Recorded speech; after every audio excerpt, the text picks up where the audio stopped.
Kita ke sorotan soal lansia di Bantul. Mbah Tupon yang diduga jadi korban penipuan sertifikat tanah.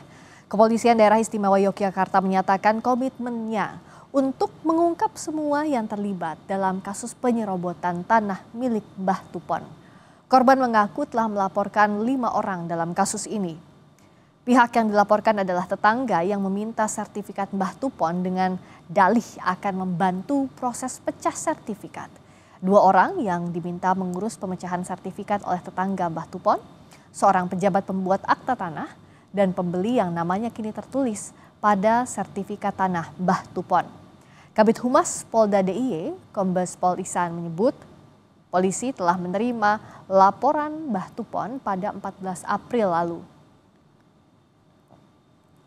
Ada tetangganya tersebut satu, kemudian rekanan kepercayaan dari tetangga itu, kemudian satu lagi. Jadi dalam kasus ini itu ada ketika tetangganya itu menerima sertifikat kan diberikan kepada rekanannya itu memberikan lagi ke rekanannya. Jadi ada 3 itu, kemudian notaris yang melakukan proses pecah proses jual beli SHM Tupon ke pemilik baru Indah Fatmawati, dan kemudian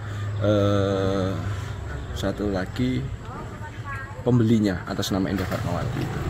Berarti ada sekitar 5 ya? Ada 5 yang dilaporkan.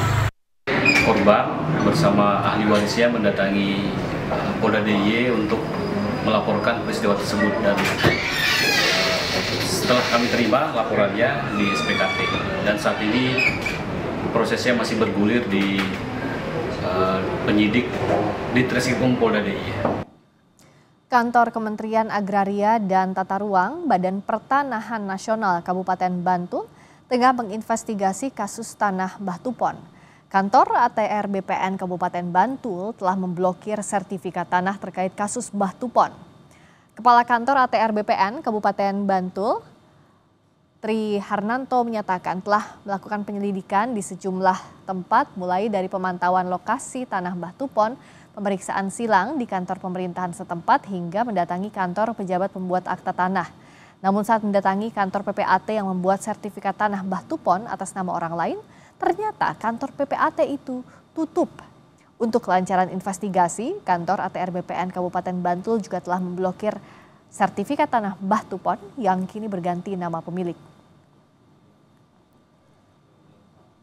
Kemudian kami juga mendatangin kantor PPAT, dan fakta di lapangan kantor itu tutup, nggak ada orangnya, sehingga kami tidak bisa lebih menggali informasi atau keterangan dari pihak PPAT terkait permohonan rekomendasi untuk melakukan blokir internal.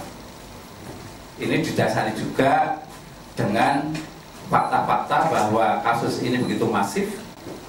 Juga ada permohonan dari pihak Pak Tupon untuk melakukan blokir terhadap SHM, di mana SHM itu juga ada melekat hak tanggungan, intinya seperti itu. Pemerintah Kabupaten Bantul menyatakan akan mendampingi Mbah Tupon dalam memperjuangkan haknya untuk mendapatkan kembali tanah miliknya. Wakil Bupati Bantul Aris Suharyanta telah menginstruksikan tim hukum Pemkab untuk mendampingi Mbah Tupon. Ia menyebut Mbah Tupon adalah korban mafia tanah. Sebelumnya Mbah Tupon kehilangan sertifikat setelah diserahkan kepada tetangganya yang mengaku bisa membantu memecah sertifikat untuk keperluan bagi waris. Namun tanpa sepengetahuan Mbah Tupon, sertifikat itu kemudian berganti nama dengan pihak lain. Beliaunya berkenan untuk kita dampingi agar tanah-tanah yang Mbah Tupon miliki nanti bisa kembali lagi menjadi milik Mbah Tupon. Karena Mbah Tupon ini memang tidak bisa membaca menulis, sehingga dia itu sebetulnya berniat baik, ingin membantu untuk jalan umum, juga membantu untuk gedung RT, tapi ternyata disalahgunakan oleh mafia-mafia tanah di Kabupaten Bantul.